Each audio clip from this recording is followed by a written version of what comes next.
E eu já quero aproveitar e chamar ao palco o terceiro sabatinado do dia, Renan Santos, do partido Missão. Vamos aproveitar e ver um vídeo sobre a vida de Renan Santos. Renan Santos tem apenas 42 anos.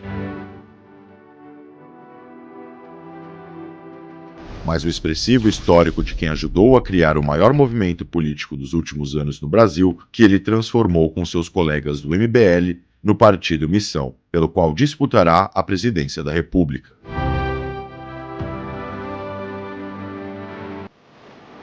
Com uma atuação de destaque nas redes sociais, Renan dialoga diretamente com o eleitorado mais jovem e desafia os partidos tradicionais com um discurso agressivo.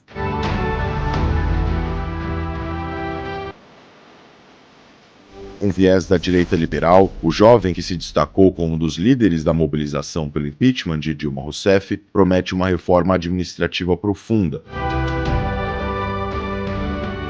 combate à corrupção e uma política de enfrentamento ao crime sem concessões, inspirada no presidente salvadorenho Nayib Bukele.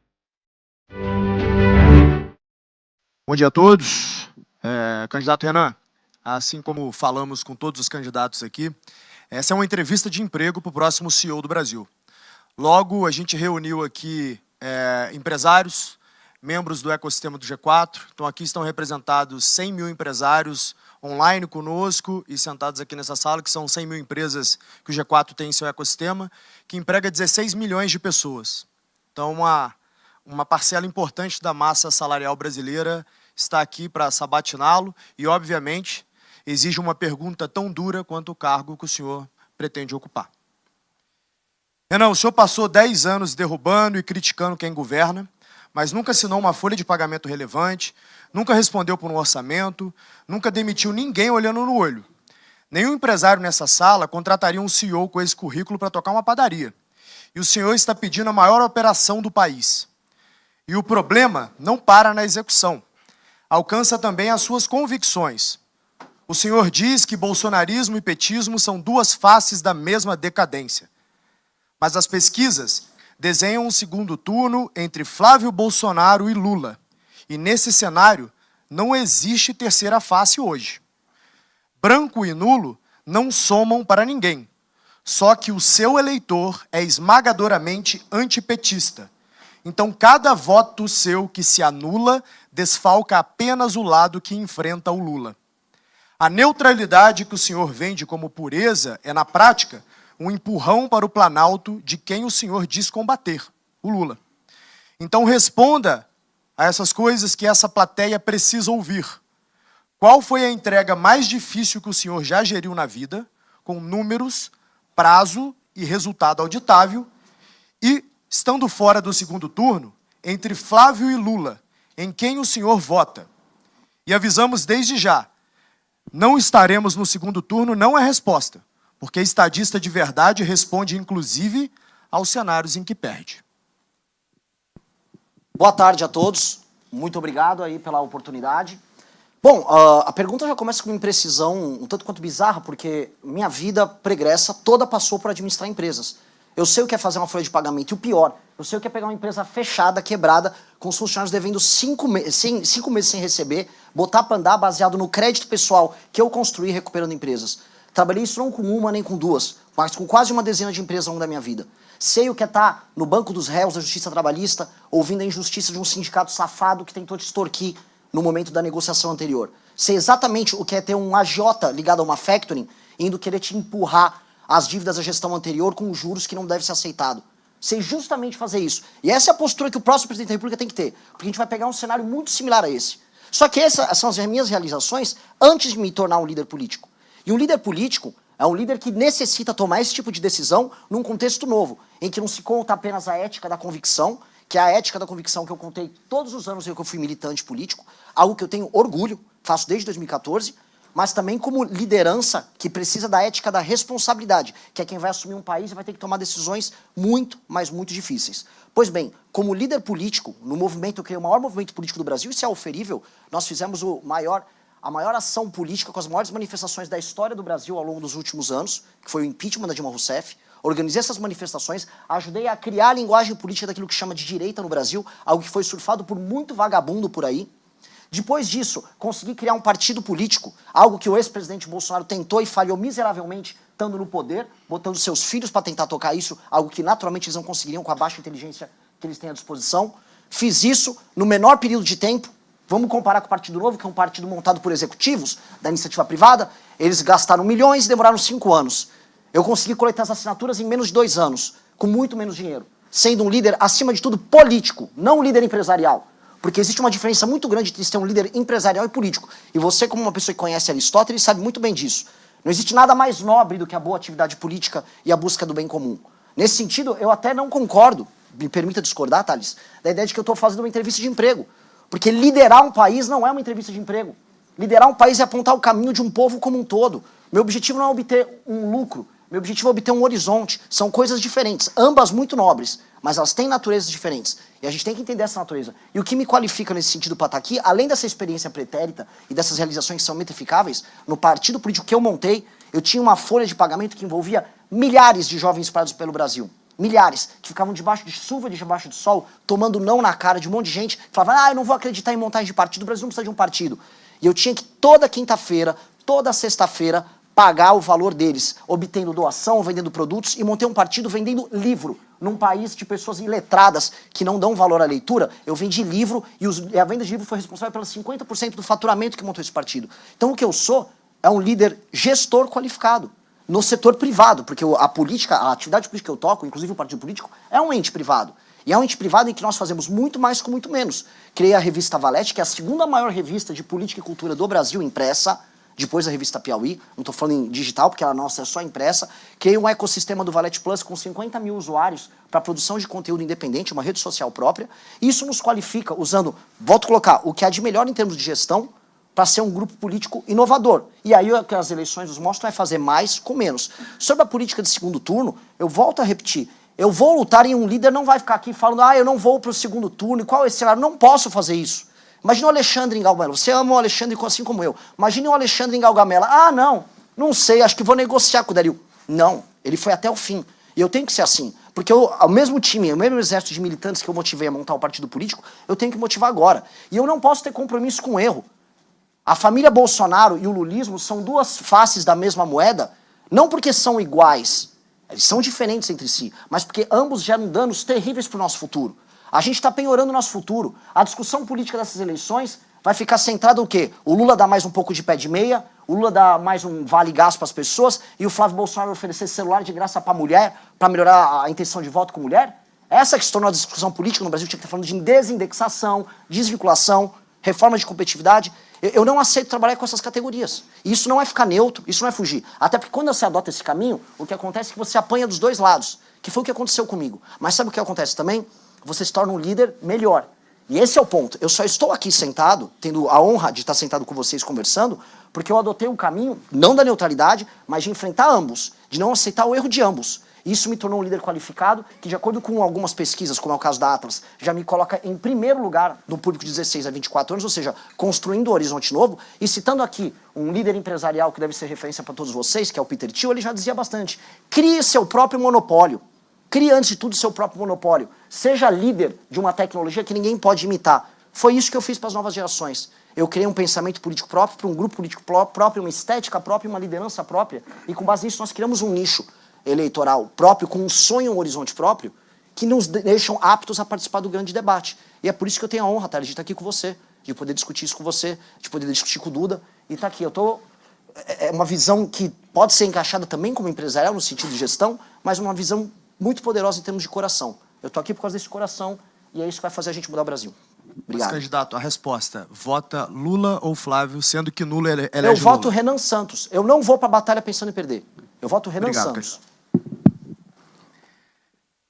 Candidato, deixa eu aproveitar e exibir rapidamente uma pesquisa da Real Time Big Data sobre o candidato Renan Santos. Fizemos uma sondagem com eleitores e aí fizemos a seguinte pergunta: qual é o maior feito de Renan Santos? 64% acredito que nenhum, 7% falam que é a criação do MBL, 8% falam que é a fundação do partido Missão, 20% falam da derrubada da Dilma Rousseff, ex-presidente da República. Temos outros slides também. E qual a promessa de Renan Santos soa melhor? Nenhuma, para 35%. Mutirão anti-Bolsa Família, 17%. Mudanças na educação, 13%. E guerra ao crime organizado, modelo penal diferenciado. Candidato, a partir dessa pesquisa, eu quero fazer a seguinte provocação ao senhor. O que faria a pessoa física, Renan Santos, votar no candidato Renan Santos? Infelizmente, tem que recorrer à resposta anterior. Ser um bom líder. Ser um bom líder. E algo que não está presente aqui, que é ter tomado as decisões duras que machucaram o meu grupo político, mesmo quando o caminho oposto soava mais fácil. Quando a gente enfrentou a Dilma Rousseff, e a gente começou a congregar toda aquela energia do antipetismo num caminho só, era um caminho relativamente fácil. Nós, os bolsonaristas, andávamos juntos, a turma do Partido Novo, todos andávamos juntos. Quando veio o governo de direita, em que nós precisávamos cobrar e discordar, e aqui eu vou fazer um elogio ao antagonista, que o antagonista adotou um caminho difícil à época também. Nós cobramos. Imagino que o antagonista deve ter perdido assinantes e clientes. Muitas pessoas perderam. Nós perdemos toda a nossa base política. Só que o papel de um líder é sofrer com as suas teses. O líder político que ganha dinheiro, ou fica famoso, ou ganha votos defendendo algo que não acredita, não é um bom líder. Na verdade, ele é um seguidor. Ele segue o que a manada puxa. E o líder, ele lidera, ele aponta o caminho. Então, a minha maior qualidade que está ali, ela se expressa não exatamente proposta a proposta, mas no que está por trás das propostas, a substância por trás, que é ser um bom líder. E fui um bom líder de um grupo que hoje está no jogo político, disputando um jogo de gente grande, simplesmente por causa dessas qualidades, as qualidades de uma boa liderança. E eu acho que o Brasil passa por uma crise de liderança. O grande problema nosso é uma falta de liderança de gente que tem uma visão de um Brasil e que tente implementar ela de maneira ferrenha. Nem que você, sua reputação e sua vida seja destruída no processo. Muitas pessoas no campo empresarial fazem isso, destroem suas vidas pessoais, fazem abdicações, e isso é belo. E só que aqui no Brasil, o poder é visto como uma maneira de você fruir e você atender seus prazeres mais baixos. Não à toa, o escândalo do Banco Master era basicamente sobre dinheiro e prazer sexual. Não é isso? A elite política brasileira se baseia estritamente em dinheiro, troca de favores e prazer, quando não sexual. A boa liderança tem que ir para um outro caminho. Então, ao fazer esse tipo de sacrifício, e dado que quem nos acompanha mais e tem um determinado recorte, acho que a pesquisa pega isso, vai pegar um recorte um pouco mais masculino, vai pegar um recorte também mais jovem, esse recorte ele se apaixona. E aí vem a responsabilidade de transformar essa paixão não em culto, mas em ação. Passo a palavra para o colega Duda Teixeira, diretor da revista Cruzoé. Renan, vamos começar pela questão mais polêmica, que é o bordão que vocês têm do prendeu, matou, né? Você pode explicar qual que é essa ideia e quem que vai morrer nessa história? Eu espero que... Assim, eu recebi uma pergunta similar lá do pessoal da Globo, lá no nosso congresso, né? Ele falou, poxa, você quer diminuir as mortes, mas você quer aumentar a letalidade policial? No que eu respondi? Olha, então vamos fazer o seguinte, eu vou agora comunicar os líderes do tráfico para se entregarem de maneira voluntária, até no governo Lula. E tá tudo bem, não precisa haver morte nenhuma, não tenho uma vocação para Rambo, nem estou afim de ter. Mas a gente sabe muito bem que o Brasil vai precisar combater essas organizações e essas instituições. O bordão não fui eu que criei como se fosse uma agência de marketing. Ele surge da própria militância. Ele surge de um processo natural. Eu faço lives diárias em que eu comento problemas e esse bordão surgiu quando da morte de um empresário que estava andando de bicicleta na frente do Parque do Povo. Alguns aqui conhecem o caso. E diante do assassinato dele veio uma revolta, porque ele entrega seu celular e o bandido de maneira voluntária opta por atirar nele. E assim, é uma banalização da vida ou uma banalização da atividade do assassinato bizarra. E aí você vem a resposta, o que você vai fazer com ele? Só tem duas circunstâncias que você pode entregar para um cara desse. Ou você prende, ou você mata. Se entregou, prendeu. Combateu o policial, reagiu, morreu. Não deve haver uma terceira alternativa. O problema é que, e essa é uma pequena reflexão, não sei se eu tenho tempo para isso, mas... O senhor tem 32 minutos e 40 segundos, se for suficiente. 40 segundos, puxa. Tá, então ótimo. Gostei da precisão. O que acontece é que o sentimento de culpa que veio do regime militar, da ideia de violações de direitos humanos, contaminou a cabeça do legislador, dos juristas, na redemocratização, de modo a você ficar impondo garantias muitas a quem comete um determinado crime violento, e você tornou, no final, a sociedade refém deles. E aí a ideia da prisão, a ideia da pena, ficou vinculada, por exemplo, à ressocialização. quando não tem que ser o caso. Eu acho que tem uma das perspectivas de direito penal que a gente tem que trazer é o direito penal voltado para a vítima. A vítima só vai entender que o pacto social é válido se ela se sentir contemplada, através do senso de justiça, por uma pena que venha a atingir o seu ofensor. Essa é uma ideia de justiça mais ampla do que vou pensar permanentemente em ressocializar. Então, o prender ou matou é uma resposta sobre isso. É uma resposta sobre um pensamento, e eu fui estudante de direito, é um pensamento errado que tomou as discussões sobre matéria penal nos últimos 30 anos e que agora está se alterando. Candidato, o senhor falou em impacto social e algo que eu inclusive falei no início das sabatinas, é que um desafio do próximo presidente da República vai ser refazer um pacto social em nome da governabilidade, principalmente tentando restabelecer o sistema de freios e contrapesos, aquele que todos nós conhecemos por Montesquieu, etc, etc, Checks and etc. balances. Exatamente. Porque hoje vivemos uma balbúrdia, né?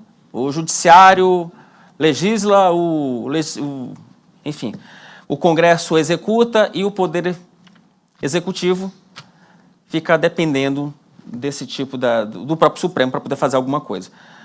Como que o senhor vai conseguir restabelecer essa relação? Tentar fazer com que o Executivo volte a executar, que o Judiciário volte a julgar e que o Legislativo tenha a sua função de fiscalizar. Essa é uma pergunta de R$1 trilhão, vamos colocar assim. Todas as democracias no dito Ocidente passam por um problema em que o Executivo não executa. Isso não é, vamos dizer, um privilégio do Brasil. Isso vem acontecendo em todos os lugares. E recuperar a capacidade de ação do Executivo, especialmente no mundo em que grandes potências como a China executam em muito, ou vamos falar de outras nações, a Arábia Saudita executam em muito, se tornou um desafio para o Ocidente, que se tornou uma espécie de um regime travado, altamente burocratizado. Isso no Brasil se agrava porque nós temos um regime que é oligárquico.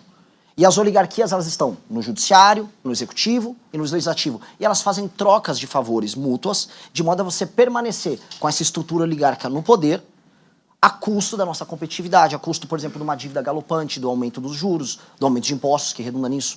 Como enfrentar isso? Você vai ter que enfrentar a estrutura própria do jogo. Se, por um lado, eu vou ter que fazer concessões e coalizões tão logo eu entro no poder, porque existe até um conceito errado que é tipo, o Renan é um cara antissistema, então como se eu vou chegar lá em Brasília xingando os outros. Não é isso. Eu vou ter que chegar em Brasília e montar uma coalizão, não só com o Congresso, mas com a sociedade civil. E uma coalizão vai passar a convencer da Rede Globo, ao empresariado, à agricultura, a formadores de opinião, a ter certos consensos junto com líderes partidários para que eu possa ter governabilidade. Essa governabilidade vai se dar em pautas que tem que estar muito clara para todo mundo. Não é assim, eu vou ter 4 anos de aliança com uma maioria no Congresso. Como foi o governo Lula II, por exemplo, que com o Petrolão ele estabeleceu uma maioria para PEC e não passava PEC nenhuma que importava. Sim. Nenhuma reforma foi feita naquela época. Nós temos que saber quais são os temas centrais. Desindexação, desvinculação, reforma da Previdência, uma agenda de competitividade muito poderosa, reformas em termos de matéria penal. Então, ok, eu vou precisar de maioria para PL, para algumas, e maioria para PEC. E vamos trabalhar caso a caso, gerando essas maiorias na sociedade civil. Ao fazer isso, eu começo a entregar coisas. Eu recupero a capacidade do governo federal de executar e ter a sua, vamos colocar assim, sua credibilidade de que as coisas voltaram a acontecer. E aí eu tenho que retomar determinados instrumentos que hoje estão na mão do parlamento para servirem ao executivo. Vou colocar uma coisa em primeira mão que nós precisamos fazer e que não é exatamente a coisa mais antissistema do mundo em falar. Nós vamos ter que usar as emendas parlamentares a nosso favor. Para obter governabilidade e para obter espaço fiscal, que é uma coisa que interessa para vocês bastante, espaço fiscal representa investimento, representa também queda nos juros. O nosso ajuste fiscal vai passar também por estabelecer um determinado gatilho.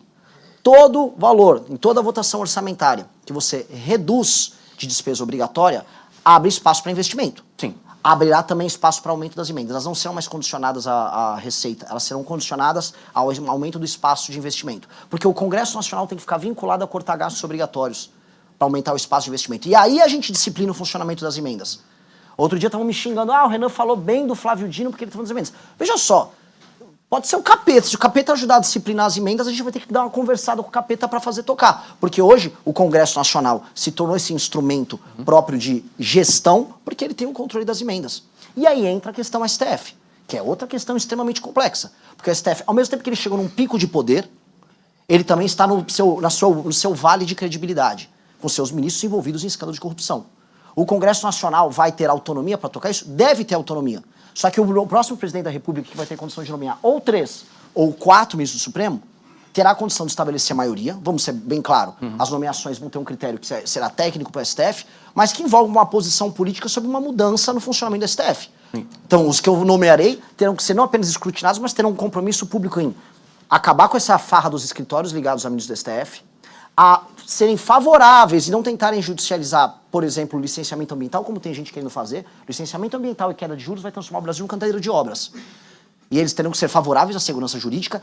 3, o STF entenderem e tornarem vocal que o STF não deverá ser a última instância ou o foro privilegiado dos senadores, em especial, e também de deputados, para que você não tenha um controle que eles exercem político sobre as ações criminais que envolvem os parlamentares, para que o parlamento tenha a sua capacidade. Ou seja, a criação de uma corte paralela, que nós vamos ter que passar com o PEC, junto ao Congresso Nacional, uma corte montada provavelmente com desembargadores nomeados por 2 anos, para poder andar com essa agenda. E assim nós vamos retirando de maneira, vamos colocar aqui, democrática e republicana esses superpoderes do STF. É mais complexo do que a relação com o Congresso, mas terá que ser feito. E não terá que ser feito na base da briga. Eu não vou chegar lá, entrei no poder, vou brigar com o Xandão.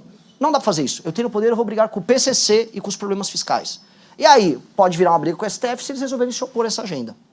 Candidato, deixa eu aproveitar, já que eu falei um pouco do macro, deixa eu falar um pouco do micro, que talvez seja mais simples. O senhor assumiu a cadeira de presidente da República.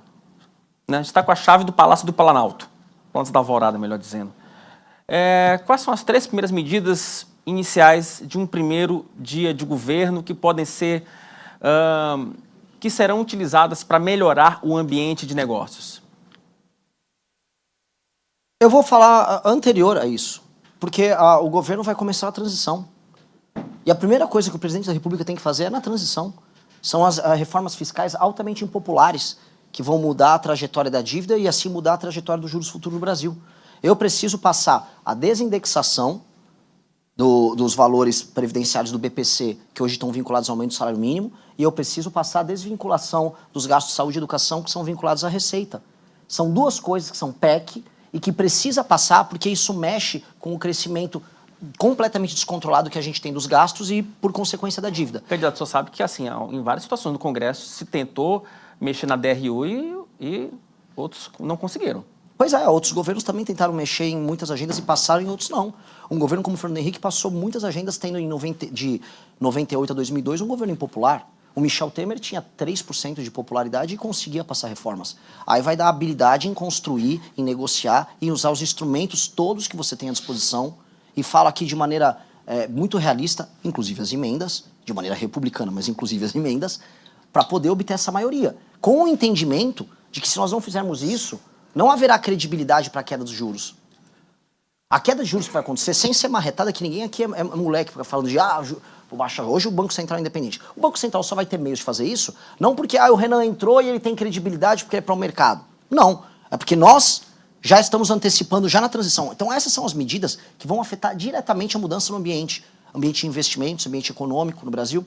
E esta é uma resposta que eu não tenho que nem esperar o dia 5, que é quando o presidente toma posse. É uma resposta para dar no dia seguinte a vitória no segundo turno. Duda. Renan, outra proposta de vocês é a desfavelização, né? Você podia explicar também o que é isso e o pessoal que mora nas comunidades deve ficar preocupado? Não, pelo contrário, né? Eu vou salvar eles têm que ficar felizes. A desfavelização... eu também recebi uma pergunta da Folha de São Paulo, né? Que eu falei assim, olha, uma pessoa que mora numa favela, ela não é hoje um cidadão, ela não é um titular de direitos, ela no máximo é titular de deveres. E ela vive diante de um sistema jurídico paralelo, não escrito, que é o do crime organizado. Que às vezes até é escrito, tá? Mas, enfim. O que é a política de desfavelização? É você entender que você tem milhões de brasileiros que vivem num arranjo urbanístico e social que aumenta a incidência de crime organizado, que aumenta a incidência de tuberculose, que é uma doença que nem é uma doença tão preocupante no geral, mas nas favelas ela tem uma incidência muito maior, em algumas favelas é 11 vezes maior, que tem uma taxa de gravidez na adolescência muito maior, que o desempenho das crianças é menor, que tem taxa quase baixa ou quase nenhuma de saneamento básico, às vezes tem fornecimento de água, depende da favela, depende da cidade, e que as pessoas estão urbanisticamente distantes também de onde elas trabalham, ou seja, é apenas um aglomerado muito ruim. Você vai ter que separar as favelas de acordo com 2 critérios macro que vão se dividir em 4 modelos de operação. Que é, se aquela favela está numa área de interesse econômico maior ou menor, e se ela está numa área plana ou uma área de encosta. Se é uma área de encosta e ela tem um alto interesse econômico, por exemplo, uma parte importante das favelas no Rio de Janeiro, você vai ter que fazer uma realocação das pessoas, você vai construir prédios, você vai também usar aquele espaço para investimentos privados, porque vai ter interesse privado em participar daquilo. Se a pessoa está numa encosta, como por exemplo em Juiz de Fora, que nesse ano teve aquela crise com as chuvas, eu mesmo fui visitar ali. Pois bem, ali o interesse econômico talvez não seja tão grande, mas você vai ter que tirar essa pessoa da encosta. Agora, uma favela plana com interesse econômico. Paraisópolis tem um misto, mas Paraisópolis tem uma parte importante plana. O próprio governo estadual já está fazendo um trabalho de desfavelização ali, entendendo que haverá interesse econômico porque é uma área nobre. Ou seja, você vai ter modelos diferentes para modelos diferentes de favela. E todos passam pela urbanização. Aí no final vai falar, mas com que dinheiro? Pois bem, não apenas temos que gerar espaço fiscal para aumento e investimento de infraestrutura, e este é um investimento fundamental de infraestrutura, como haverá o convite à iniciativa privada para participar nas PPPs, especialmente nas áreas em que há interesse econômico, e criação de uma modalidade em que, quando você, por exemplo, vou dar um exemplo, você pega Paraisópolis, você vai dar o título de propriedade para a pessoa e você vai fazer a reforma na casa dela para fazer a adequação, e você vai fazer os equipamentos urbanos ao redor. Aquele título de propriedade vem com um valor muito módico. Eu estou pegando até a experiência que o Mauro Mendes e o governador, o Piveta, estão fazendo lá no Mato Grosso, de você pagar um valor mensal mínimo, menor do que o da Minha Casa Minha Vida. Até porque essa pessoa já entrou como se fosse a entrada com o barraco dela ou a casa dela. E aí, nessa adequação que é feita, a pessoa ganha um título de propriedade, que acaba sendo formalizado na economia.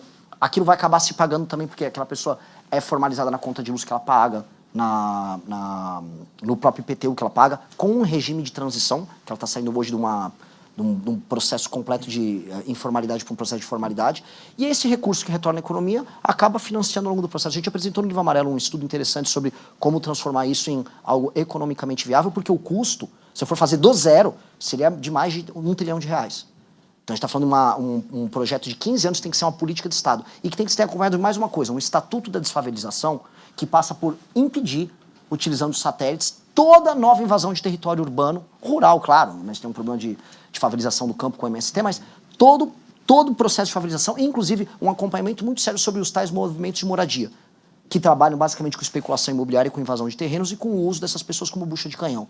Então, invadir terreno público ou privado tem que ser muito combatido. Tem que passar a régua nisso. Passar a régua, e quem hoje mora numa favela tem que entender que ele vai ser alvo de um plano, e um plano que vai entregar dignidade e cidadania para ele. Candidato, deixa eu voltar um pouquinho para a economia. Há alguma perspectiva no seu governo de redução de ministérios, redução de cargos comissionados? Tem meta para isso? Redução de ministérios, assim, por mais que seja um sinal que você passa, apresentar isso como nossa, eu estou reduzindo os gastos, isso aí acho que é meio conversa. É legal, tipo, vai o Milei, afuera. Mas quem está no ministério hoje com um cargo que não é comissionado, ele vai continuar na folha. O prédio vai continuar existindo, pertence à União. Acho que o critério que tem que utilizar é, vou remodelá-los de acordo com o modelo de gestão. Então, o Kim Kataguiri vai tocar um ministério de gestão nosso, que vai congregar previdência, que vai congregar trabalho, que vai congregar planejamento. Ou seja, a ideia nossa, inclusive, com ele, é a gente montar uma espécie de uma startup no próprio Palácio do Planalto, junto com a Secretaria-Geral, congregando essas áreas que são estratégicas. E esse próprio Ministério cuidar de a gente olhar todo o capital humano que a gente tem à disposição, como uma espécie de um super RH, e aí você fazer as relocações e readequações que são necessárias. Até porque existe assim muito preconceito com o comissionado, mas em muitos ministérios, em muitas prefeituras, é o comissionado que toca a gestão. Então boa parte da equipe técnica, que a gente chama dos ministérios da Fazenda, que passa para eram bons cargos técnicos comissionados que foram colocados lá. Então você não mexeria nisso? Ou mexeria eu de uma forma relocaria muito de pontual? acordo com a necessidade de gestão. Eu botar uma meta específica, para mim é mais perfumaria e eu fugir do que é verdadeiramente popular, mas gera resultado fiscal.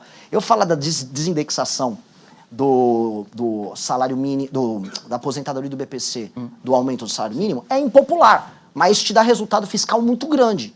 Muito grande. Isso vai permitir que os juros caiam, que o dinheiro das pessoas valha mais, inclusive do aposentado. O dinheiro dele vai valer mais no fim do dia. Só que aí eu falo isso, não dá tanto volta que eu falo, eu vou cortar 20 ministérios de uma vez. Eu acho isso bobo, honestamente. Eu acho que tem que obedecer critérios de gestão. É isso. Reforma de Previdência. Reforma paramétrica, está inclusive protocolada por nós. A gente tem que alterar os parâmetros, vocês têm que um gatilho automático. Inclusive, a OCDE tem uma lista das nações que trabalham nessa linha, que é você tem um gatilho automático conforme a idade avança, naturalmente o sistema previdenciário se adequa àquilo. E nós temos que reduzir as exceções. Reduzir ou quase encerrar as exceções. Nós temos tanta exceção, e a última reforma incluiu tanta exceção, que no fim do dia ela nunca tem o efeito que ela precisa, tanto que ela precisa ser refeita. E eu vou te falar, eu gostaria de passar a Previdência junto nesse pacote que envolve desvinculação e desindexação, na transição. Só para fechar, para entregar para o Duda, né? Eu queria aproveitar só explorar uma questão sobre incentivos fiscais. O senhor, num eventual governo Renan Santos, o senhor cortaria incentivo fiscal ou faria uma análise, faria uma readequação? Vou cortar muito incentivo fiscal e também farei muita readequação. Você tem modelos que funcionam e modelos que não funcionam. O que funciona o do agro funciona. O do agro funciona. E quando comparado aos nossos concorrentes no mundo, o subsídio é muito menor do que os nossos concorrentes globais. E o agro, ele se tornou uma cadeia que hoje ela não é apenas agro. Quem vai no Mato Grosso, eu fui no Maranhão, que é uma das regiões... Você é do Maranhão. Sim. Você vai para a região de Balsas, hoje você tem usina de etanol lá em Balsas. E é o agro, o capital do agro, gerando tecnologia e se tornando agroindústria, para exportar. Aquilo mudou a dinâmica em Balsas. Quando você vai para Pinheiros, a terra do Sarney, você vê um negócio decadente, triste. Você vai para Balsas, por mais que urbanisticamente ainda tá se arrumando, já é outra energia. Você vai para o Mato Grosso, outra energia. É a transformação do agro em agroindústria. Então, isso está dando frutos para a gente. Inclusive, boa parte do projeto que a gente tem que ter de Brasil, de sair o Brasil do Bolsa Família, passa a entender que o papel da agricultura ali é um papel transformador. Ele muda a dinâmica política, econômica e social desses lugares. Então, isso é um exemplo do que funciona, mas, logicamente, é aquela coisa, né? O molho, e o que não fica mais caro aqui. O que não funciona, Zona Franca de Manaus, é um exemplo que não funciona. Só a Honda tem 16 bilhões em renúncia fiscal por ano. A Honda, para ficar levando equipamento daqui para lá, de cá para lá, só porque tem vamos colocar aqui, uma malandragem fiscal que foi criada. Talvez houvesse ali no período da ditadura militar um objetivo de ocupação. Hoje não funciona. Manaus é uma cidade de 2 milhões e poucos mil habitantes e você tem renúncias fiscais nas casas das dezenas de bilhões de reais. Ou seja, não está batendo. Tem orçamento de capital no Brasil que não dá o que é a Zona Franca de Manaus, e de capital maior. Me corrija aí o pessoal que está aqui, mas eu duvido que o orçamento do Rio de Janeiro seja maior, da cidade do Rio, que é bem maior do que Manaus, do que o dinheiro que vai para a Zona Franca de Manaus. Então, lógico que é uma distorção, e essa distorção precisa ser corrigida. Só que também acredito que, quando bem implementado, algumas renúncias fiscais podem funcionar. A construção do complexo do agro, que envolveu a Embrapa Pública, e olha só, eu sou um cara também do vamos privatizar a Embrapa Pública, mas as frentes pioneiras que levaram a gauchada do sul para o centro-oeste para o norte, isso misturou Estado, misturou iniciativa privada e misturou algum grau de subsídio, e isso gerou algo muito bom. Então, nós temos que saber pontuar e utilizar e não incorrer na esparrela do campeão nacional, que é uma vergonha e não funciona e que a gente não vai cair nisso. Tá. Candidato, como jornalista, li o plano de governo de vocês e fiquei preocupado com aquela questão do código de imprensa. O que vocês querem colocar dentro desse código de imprensa? Tem risco aí de censura? Não fique, muito pelo contrário. Você é um jornalista sério e eu acho que a sua categoria está sendo assaltada por uma modalidade nova que eu vi rodando no Brasil. E que eu acho que talvez vocês estejam acompanhando. Algumas páginas de fofoca no Brasil, na verdade existem dezenas de milhares de páginas de fofoca. Elas atuam como veículos jornalísticos nos municípios e são compradas pelos prefeitos locais. É dinheiro público que é usado e ninguém sabe que é dinheiro público sendo utilizado por um veículo de imprensa. Isso entra como verba publicitária porque elas são congregadas dentro de agências. Isso aí não está disciplinado, isso não é jornalismo, eles não estão obrigados a fazer checagem, a nada, ninguém tem autoria da matéria, não tem redação, ninguém sabe que isso. São milhões, quiçá bilhões de reais que estão sendo direcionados para esse esgoto e ninguém sabe. Alguém tem condição de checar por como esse dinheiro é usado? Será que a rubrica dele dentro do orçamento municipal que fica dentro de gasto de publicidade com agência não deveria ser tornada transparente? Isso é um exemplo. Agora, em nenhum momento a gente quer atuar contra a liberdade de expressão, muito pelo contrário. Eu vi que você havia feito uma crítica, até a gente respondeu ali na Cruzoé. A crítica é pertinente porque esse tema tem que ser colocado sempre à mesa. Porque a imprensa ela é necessária num país doente como o Brasil. Só que as inovações que vêm acontecendo, em termos tecnológicos, a página de fofoca é um exemplo disso, são coisas tão bizarras que o próprio jornalismo está sendo meio que comido por baixo sem nem perceber. E eu acho que a população tem o direito de saber que a página de fofoca que está atuando no município dela recebe grana de emenda do prefeito. Isso é um absurdo, isso precisa ser corrigido. Candidato, como é que seria uma diplomacia no governo Renan Santos? Você faria uma aproximação com os Estados Unidos, com China, com Rússia? Um governo nosso ele tem que entender que o que é o Brasil perante o mundo. Quem nós somos. O Brasil é o Ocidente. Não. O Brasil ele é uma experiência única que congrega Ocidente e o dito Sul global. O Brasil é como se ele fosse uma porta, um portal entre o Ocidente E esse mundo novo, que envolve África, que envolve Índia, que envolve a Ásia. E o Brasil consegue congregar isso de maneira carismática e apaixonante. Então, o Brasil é um país que não tem rejeição perante o mundo. Na Copa do Mundo tinha mais gente torcendo pela seleção em Bangladesh, na Índia, não sei se vocês acompanharam isso, do que nas cidades do Brasil.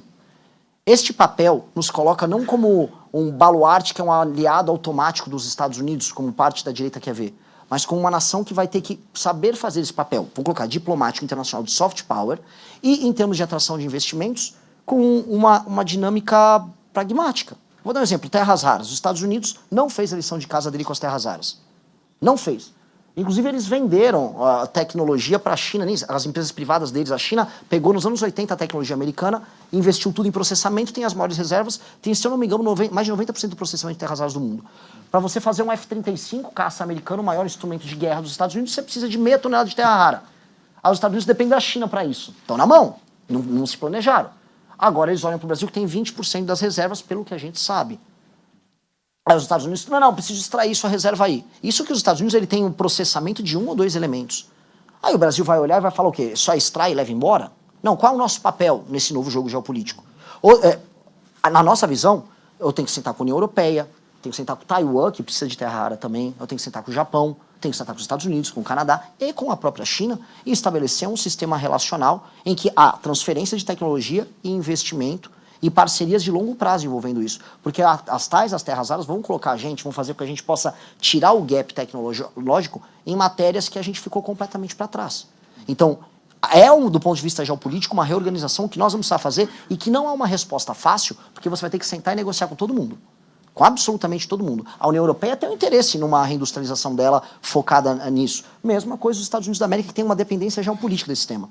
Vamos para outro tema, data center. Hoje o Brasil não está em condição de falar, pô, eu estou aqui na fronteira do conhecimento IA. Mas boa parte das IAs do mundo vão precisar de infraestrutura de data center com energia limpa sendo tocada em vários lugares ao redor do mundo. O Brasil está numa posição boa para isso. Basta nós tocarmos direitinho o nosso licenciamento ambiental, não deixar a ONG ficar sabotando a instalação dos nossos data centers, como tentaram fazer agora no Ceará, porque houve tentativa explícita de sabotagem com o pessoal da Casa dos Ventos, que trouxe os data centers ali. Do ponto de vista logístico, a gente está num hub de fibra ótica que recebe fibra dos Estados Unidos e que redistribui para a África e Europa. Ou seja, a gente está numa posição boa, que caso a gente use as nossas matrizes energéticas, diminua os juros, entra investimento, a gente se torna essa infra, que aí você também ganha poder e leverage para negociar também troca de tecnologia e, inclusive, capacidade de investimento para a gente poder criar as nossas próprias IAs aqui, né? Não sou tão otimista no curto prazo, mas acho que no longo prazo, do ponto de vista diplomático, a gente consegue quebrar o gap nessas áreas. Candidato, vocês pensam em reduzir o número de municípios no Brasil, né? Qual que seria o critério para fazer essa redução? Isso está no nosso Deixa eu livro amarelo. aproveitar esse questionamento do colega para fazer um outro questionamento. Como uma proposta dessa passa num Congresso em que o deputado federal normalmente depende do prefeito para ter voto? Posso me estender nessa? Eu acho que isso aqui é o tema mais legal para a gente tratar. Se a gente for falar de reforma política no Brasil, nós temos que falar disso. Porque muita gente fala em reforma política, vamos mudar o modelo para distrital misto. Isso pouco importa no regime atual. Vocês que fazem cobertura política têm que entender que, e vocês entendem, claro, que o município se tornou, especialmente o município com baixa atividade econômica, um executor de recursos que vem do governo federal e executor de emendas do padrinho político do prefeito, que é o deputado que recebe a emenda. Hoje, o que é um deputado federal? Ele é um gestor de uma série de, vamos colocar, filiais que ele tem, que são municípios, e eles executam as emendas dele, fazem um show do Wesley Safadão para se reeleger, não tem nenhuma obrigação ou compromisso com indicadores de desempenho, os famosos KPIs que vocês têm que colocar nas empresas de você, para vocês poderem validar se a empresa está funcionando ou não. E aí, eles giram esse dinheiro, não há aumento da atividade econômica nesses municípios, até porque aumentar a atividade econômica significa diminuir o ciclo de dependência do cidadão para com o prefeito, com o deputado. E aí o deputado, quanto mais cidades ele tem para ele controlar, que é esse o jogo político do deputado federal, mais poder ele tem em Brasília. Por isso mais demanda emenda e as emendas são utilizadas, especialmente do orçamento secreto, para alimentar esse jogo. É isso que a gente chama de pacto federativo no Brasil e é isso que faz com que o Centrão, ano após ano, mande cada vez mais. É por isso que a política brasileira não é feita baseada em vamos dizer, nem critérios objetivos, nem programa, nem ideologia. A gente fica discutindo ideologia, vocês discutem no antagonista, eu discuto na minha live, mas no fundo isso é uma perfumaria diante de um sistema, de uma máquina muito dura, cujo funcionamento é um funcionamento que é danoso para o Brasil. Como resolver isso? E esse é o ponto que eu vou chegar, que vai envolver a fusão de municípios. Houve no governo do Fernando Henrique a lei de responsabilidade fiscal, que disciplinava, no fundo, a utilização do orçamento por parte de entes federativos. Aquilo foi uma revolução à época, porque a coisa mais comum era um prefeito terminar o mandato dele, ou terminar um ano mesmo, sem pagar folha, dar um calote e jogo que segue. Pois bem, a lei de responsabilidade gerencial, que é um dos projetos que está no nosso programa, prevê que um prefeito, e vamos começar com os prefeitos, tenha indicadores de desempenho objetivos, KPIs. O principal deles, aumento da atividade econômica no município. Lembrando que quanto você aumenta a atividade econômica, menos gente vai ficar no Bolsa Família, menos gente vai ficar dependendo dos favores do prefeito. Índices de educação que já são públicos e existem, e o Brasil, inclusive, é um país bom dessa parte de transparência e avaliação, em muitas áreas melhor do que os Estados Unidos. Cobertura de água, cobertura de esgoto, fila nas UBSs, ou seja, critérios objetivos que vão entregando uma pontuação do prefeito. Prefeito não entrega a pontuação mínima ao longo do seu mandato, fica inelegível por 8 anos. Prefeito bate as suas metas, ele se qualifica para receber mais emenda. Então, o prefeito pode receber mais emenda desde que entregue bons indicadores de desempenho, facilmente metrificáveis e auditáveis. O maior deles, aumento da atividade econômica percebida com aumento de emprego e redução de pessoas vivendo do assistencialismo. Com isso, eu já disciplinei o uso da emenda, e com isso eu permiti que os municípios que hoje têm baixa atividade econômica, que são aqueles que deveriam ser alvo de uma fusão, passem a se tornar, ter sua porta de saída. Caso eles não tenham isso, o governo federal terá 2 caminhos, que é, você, por decreto, ou via um projeto, quando eu falo decreto, via um projeto, você fazer os critérios para uma fusão, município com menos de 10 mil habitantes, que não apresenta atividade econômica, vai se juntar com o município mais próximo, obedecendo algumas vicissitudes. Por exemplo, se o município está no interior lá do Amazonas e você tem 100 km de distância, como acontece de município para outro, não vai dar para fazer isso, claro, mas onde dá, você vai fazer. E, inclusive, incentivos financeiros para que haja fusão, porque os ganhos no longo prazo são assim. Então, ou nós fazemos pelo amor, ou nós fazemos pela dor. Espero fazer pelo amor. E o amor é bom para os prefeitos, porque um dos elementos que tem que estar, né, vocês conhecem, iniciativa privada, sistema de incentivos.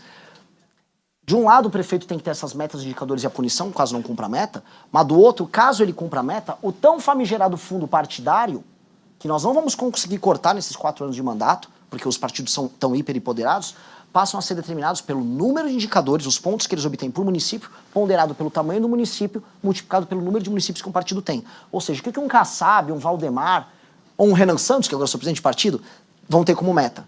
Corpo técnico, boas prefeituras com boa gestão, atingindo bons indicadores, meu partido vai ser recompensado por isso. Você altera a dinâmica. Essa alteração dinâmica impacta a questão da fusão dos municípios e impacta o que seria, na minha visão, a grande reforma política do Brasil. Hoje, ou seja, a gente realinha esses interesses. Para mim, isso é a coisa mais importante que o meu mandato teria que fazer. Ela é menos popular para eu falar, mas ela é mais importante. E essa é a reforma que a gente atinge diretamente o coração do Centrão. Porque eu não vou conseguir, não sei se eu não quero... É que sim, eu não vou conseguir destruir o Centrão no meu governo. Eu acho o Centrão um problema tão... Não, e aí eu entrego também para o senhor para suas considerações finais. Tem que responder rápido, né? Não, é sim ou não? É sim ou não. Bate-bola, jogo rápido. É difícil, sim ou não? Redução da maioridade penal. A favor ou contra? Sim. Impeachment de ministro do Supremo. Sim. Flexibilização do aborto. Não. Cancelamento de Bolsa Família. Nunca precisa, né? Porque uma Bolsa Família, para quem, vamos colocar aqui, num município que não há atividade econômica, é crueldade pura e simples. Para uma pessoa que está usando isso como um instrumento para ficar na informalidade e pegar um bico, como o agro reclama, eu vou acabar. Tá. Pena de morte. Não dá para mexer, sou favorável, mas não vai dar para mexer no meu governo. Autonomia financeira da PF. Gosto. Gostar é... Político, sim. Gosto, é tanto sim que eu gosto. Gosto e quero.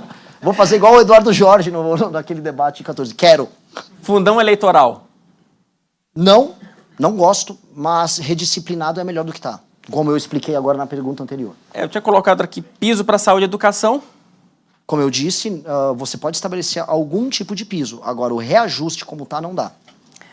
Indulto ao ex-presidente Jair Bolsonaro. Dosimetria para ele e para todo mundo dia 8. Quem cometeu o crime, simplesmente porque é de direita, não pode não ser punido pelo crime. Mesma coisa, tem um cara de esquerda, se o Lula perdeu a eleição, o pessoal do MST invade tudo, vamos anistiar eles. Não. Cometeu o crime, vai ser punido, mas com um julgamento justo, porque por isso que a dosimetria é uma solução política boa. As forças políticas vêm diante de um caso bizarro, em que o STF sai da linha, e em que a população e lideranças políticas saem da linha, e fazem um pacto para pacificar o Brasil. Dosimetria. Tá certo. Candidato, 2 minutos para suas considerações finais. Já te agradeço de antemão pela participação aqui no evento. Eu queria primeiro agradecer assim, a honra incrível de estar aqui presente. Eu queria primeiro agradecer também todos os jovens que coletaram assinaturas que me permitiram estar aqui. Eu só estou aqui porque gente se sacrificou, teve gente que tomou ameaça de morte, gente que foi esfaqueado na rua coletando assinatura para o nosso partido. Eu estou aqui pelas pessoas que foram corajosas em falar não diante do like fácil, do view fácil em redes sociais, de todo mundo que resiste à tentação e de todo mundo que está aqui não porque, eu não sou o Lula, é porque eu não sou o Bolsonaro, mas sim porque a gente tem a chance de tornar esse país uma das 5 maiores potências do mundo nos próximos 30 anos. Se você é ambicioso, se você tem essa energia, se você quer construir isso e não quer ficar de conversa mole, prazer, nós somos a tua casa e a tua casa está te aguardando. Obrigado.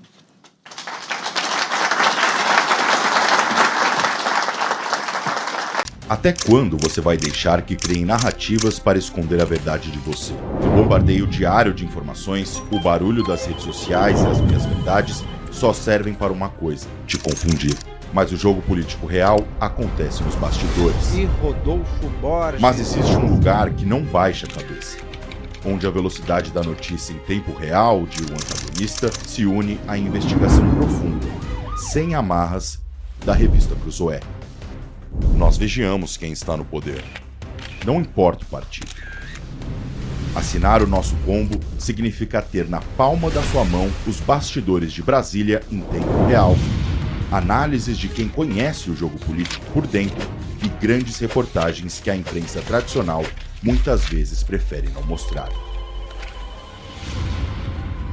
E hoje você não precisa escolher entre a agilidade e a profundidade. Preparamos uma condição exclusiva para o nosso público do YouTube. Um combo promocional imperdível para você garantir o acesso total ao antagonista e à Cruzoé por um valor que cabe no seu bolso. Não seja apenas mais um espectador da história. Faça parte do jornalismo que incomoda os poderosos e defende a sua liberdade. Clique no link aqui embaixo na descrição ou aponte a câmera para o QR Code na tela. Assine o combo agora e mude sua forma de ver o Brasil.